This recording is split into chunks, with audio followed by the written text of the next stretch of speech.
వచ్చినా కూడా బీజేపీ అత్యధిక స్థానాలు గెలుచుకుంటుంది అనుకుంటూనే ఆయన ఒక పెద్ద డౌట్ రేస్ చేశారు. అసలు ముందే ఎన్నికలు జరగాలి కదా, గెలుపోవటముల సంగతి తర్వాత, ఇదంతా ఒక షేక్స్పియర్ నాటకంలో ట్రాజడీ లాగే అవుతుంది తప్ప ఎలక్షన్లు ముందుకెళ్ళవు అనేది ఆయన చెప్తున్న విషయం. సో బీఆర్ఎస్ పార్టీలో ఎలాంటి చర్చ జరుగుతుందంటే, బీఆర్ఎస్ పార్టీకి నమ్మకం ఉందా ఎలక్షన్లు జరుగుతాయి, ముందుకెళ్తాయి, లేదు ఇది కోర్టులోనో ఇంకా దేంట్లోనో న్యాయపరమైన చిక్కులు వచ్చి ఆగిపోతుంది అనే దాంట్లో ఉన్నారు? ముందుగా మీకు ప్యానల్లో ఉన్న వారికి, యోయో టీవీ ప్రేక్షకులకు, తెలంగాణ ఆడపడుచులకు ఈరోజు సద్దుల బతుకమ్మ శుభాకాంక్షలు. ఇది వాస్తవంగా నేను కూడా నరసింహారావు గారికి తోటి ఏకీభవిస్తాను. ఎందుకంటే ప్రభుత్వంకు అన్ని తెలిసి చేస్తుందా తెలియక చేస్తుందా మరి ముఖ్యమంత్రి గారు చెప్పాలి, ఆ ప్రభుత్వం చెప్పాల్సిన అవసరం ఉంటుంది. ఎందుకంటే ఒక చట్టం చేసిన తర్వాత అసెంబ్లీలో వాళ్ళే కామారెడ్డి డిక్లరేషన్ 42% మేము రిజర్వేషన్ అని చెప్పి వాళ్ళే డిక్లరేషన్ చేసారు. అన్ని ఇప్పుడు 2 సంవత్సరాలు 24 నెలలు అవుతుంది ఈ ప్రభుత్వం ఏర్పడి. ఇన్ని రోజుల నుంచి కులగణన జనగణన అని చెప్పేసి దాన్ని కూడా తప్పుల తడకగా వాళ్ళు చేసి దాని ప్రకారంగా కూడా ఎస్సీలను బీసీలను వాళ్ళ జనాభాను తక్కువ చూపించి ఓసీల జనాభాను ఎక్కువ చూపించి కావాలని ఈ రిజర్వేషన్ అనేది చెల్లుబాటు కాకుండా ఉండడం కోసమే దీన్ని వాళ్ళు తప్పుగా చూపించి, అయినా కూడా అసెంబ్లీలో తీర్మానం పెడితే అన్ని పార్టీలు, మా పార్టీ కూడా ప్రభుత్వానికి మద్దతు ప్రకటించి ఆ తీర్మానానికి ఏకీభవించింది.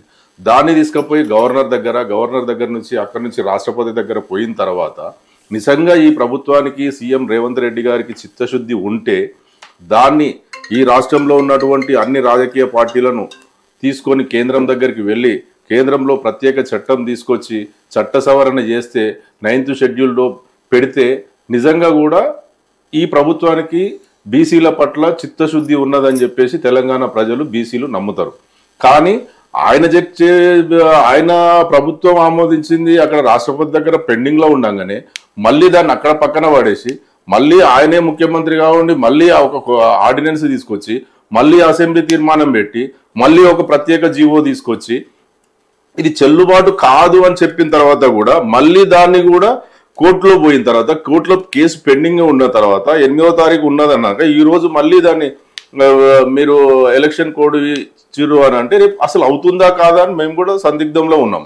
అయినా కూడా ఈ ప్రభుత్వం ఒకవేళ నిజంగా ఎన్నికలు పెట్టినా ఎప్పుడు ఎలక్షన్లు వచ్చినా పల్లె నుంచి గల్లీ నుంచి ఢిల్లీ వరకు మా బీఆర్ఎస్ పార్టీ విజయకేతనం ఎగరవేస్తుంది. ఎందుకంటే ప్రతిదీ ఇప్పుడు అన్నగారు చెప్పినట్టు మేము ప్రభుత్వ వ్యతిరేక ఓట్లే పడతాయని మేము ఆశిస్తలేం. మేము ప్రజల పక్షాన పోరాటం చేస్తున్నాం, ప్రభుత్వాన్ని నిలదీస్తున్నాం, ఎక్కడికక్కడ ప్రజలకు ఇచ్చిన హామీలు నిలబెట్టకపోతే ఎండగడుతున్నాం, ప్రభుత్వాన్ని ఖచ్చితంగా మీరు ఇవ్వాలి అని చెప్పేసి ఎండగడుతున్నాం. 6 గ్యారంటీలు 100 రోజులు అన్నారు, ఇప్పటిదాకా ఎక్కడిచ్చినారు వారిచ్చిన. ఇప్పుడు మేము మా నాయకుడు ఒక ప్రత్యేక ఉద్యమం తీసుకొచ్చారు, వీరు వాళ్ళు గ్యారంటీ అని గ్యారంటీ కార్డులు ఏ విధంగా తీసుకొచ్చారో వీళ్ళు ప్రభుత్వం ప్రజలకు బాకీ కార్డు అని చెప్పి ఒక ప్రత్యేక ఉద్యమం తీసుకొచ్చి ఈ తెలంగాణ పల్లెల్లో ఎక్కడైతే ప్రజలకు ఏదైతే గ్యారంటీ కార్డులు ఇచ్చారో బాకీ కార్డు మీద నిరుద్యోగులకు 2 లక్షల ఉద్యోగాలు అన్నారు. ఎన్ని ఉద్యోగాలు ఇచ్చారు? మహిళలకు 2500 చొప్పున ఈ రోజు 22 నెలలకు 55,000 రూపాయలు ప్రభుత్వం బాకీ ఉన్నది, ఆ బాకీ ఇవ్వాల్సిన అవసరం ఉంటది. అదే విధంగా వృద్ధులకు పెన్షన్ 4,000 రూపాయలు చొప్పున 22 నెలలకు 44,000 అవుతుంది. వికలాంగులకు 44,000 అవుతుంది. అదే విధంగా కళ్యాణ లక్ష్మి షాదీ ముబారక్ ఈ తెలంగాణ రాష్ట్రంలో ఈ ప్రభుత్వం ఏర్పడినప్పటి నుంచి ఇప్పటి వరకు 8 లక్షల పెళ్లిలైనాయి. మరి 8 లక్షల తులాల బంగారం కూడా బాకీ ఉంది ఈ ప్రభుత్వం తెలంగాణ రాష్ట్ర ఆడపడుచులకు. మరి ఇవన్నీ కూడా ఈ బాకీ తీర్చాల్సిన అవసరం కూడా ఉంటది కదా. మరి అవి ఇచ్చిన తర్వాత వాళ్ళు ఓట్లకు వస్తే అప్పుడు ఆ ప్రజలు నిజంగా నమ్మి వారికి ఓటేసే అవకాశం ఉంటది. ఎందుకంటే ప్రజలకు ఎక్కడ కూడా వారు ఇచ్చిన హామీలు నిలబెట్టుకోలేదు కాబట్టి వారికి ప్రజల మీద పూర్తిగా కూడా ప్రజలు ఆ ప్రభుత్వాన్ని వ్యతిరేకిస్తున్నారు. అందుకోసం ఖచ్చితంగా మా పార్టీని ఎక్కడైనా సరే వాళ్ళు ఏదైనా కళ్ళబొల్లి మాటలు చెప్పి అబద్ధ హామీలు ఇచ్చి గద్దెనెక్కిన తర్వాత చెప్పుకుంటూ పోతే చాలా ఉన్నాయి. రైతు భరోసా అన్నారు, 15,000 అన్నారు, రైతు కూలీలకు కూడా ఇస్తా అని చెప్పారు, రైతులకు ఇస్తామని చెప్పారు. అదేవిధంగా ఏకకాలంలో రుణమాఫీ అన్నారు.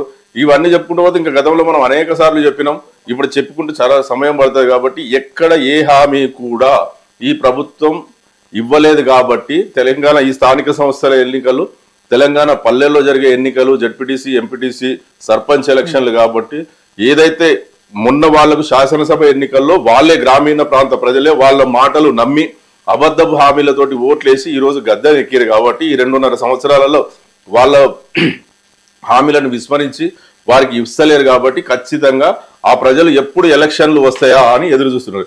ఎందుకంటే 2014 కంటే ముందు ఈ కాంగ్రెస్ ప్రభుత్వమే ఉన్నది. గతంలో ఇందిరమ్మ రాజ్యం తెస్తాం, పాత రోజులు తీసుకొస్తాం అని చెప్పి ఏదైతే మాటలు చెప్పిన ఈ రేవంత్ రెడ్డి గారు ఈ రోజు ఖచ్చితంగా అదే జరుగుతుంది కదా. గతంలో ఏం జరిగింది, కేసీఆర్ ప్రభుత్వం కంటే ముందు